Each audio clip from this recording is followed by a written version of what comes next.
Hi everybody, I'm a comedian, but I brought my banjo with me today. I'm going to use it a little bit. And I should clarify, if you're a New York native, a real city slicker, and you've never seen one of these before, this is kind of like a racist guitar. Okay? You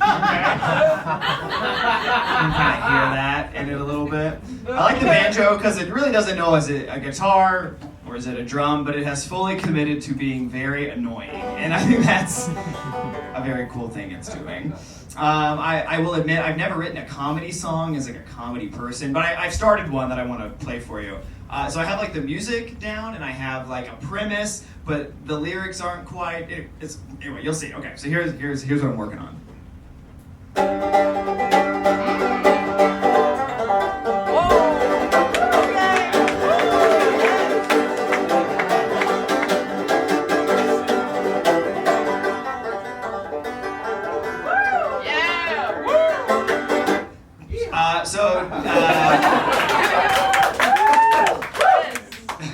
Dating is weird. And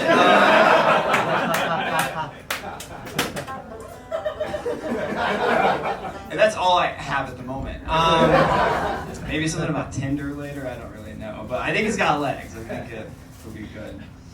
One thing that's tough about the banjo is it's hard to make a song romantic. You've never heard a romantic sounding song on the banjo. Usually, there's much more romantic instruments like harps and Spanish guitars and baby grand pianos and things like that. But any romantic song on the banjo at best is something like, well, dadgum, she ain't a looker, but I guess I'm gonna keep her.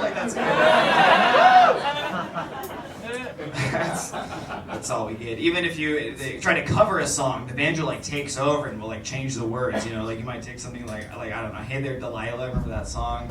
And you try to do it, it'll be like, Hey there Delilah, I am gonna fight your husband, and it's like, oh no, that's not what I want to do. I'm from originally Missouri. I'm from the Ozarks, so playing banjo's on the exit exam. I had to do it to move. And I love hillbilly music, and I love, country music and stuff like that. But I started playing banjo during a very embarrassing time, which is the indie folk revival of the mid-2000s. When every trust fund kid had a banjo and dressed like they were in the Dust Bowl for some reason, And every band had an ampersand in their name, so every band was of Monsters and Men and Mumford & Sons and Noah and the Whale and The Head and the Heart and Iron and Wine and Johnson & Johnson.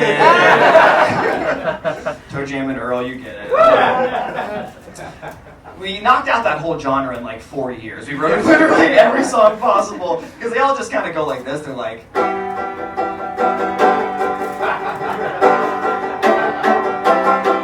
yeah,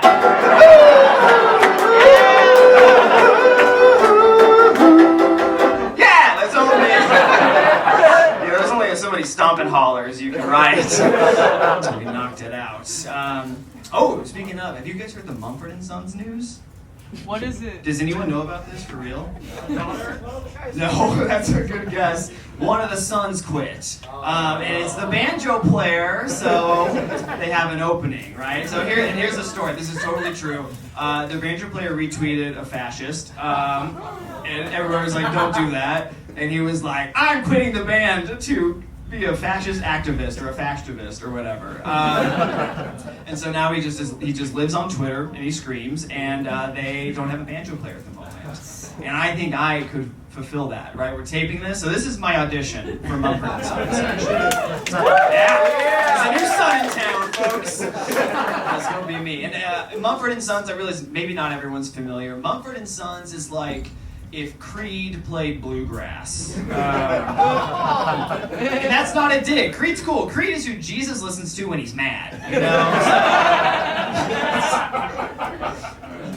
With arms wide open. Yeah, they sound like that kind of. So anyway, this is my audition. I'm going to be playing a Mumford & Sons-esque song, and then naturally, to prove my worth, I'll also be doing the background vocals that they would do. Okay, so here we go. We got this? Okay.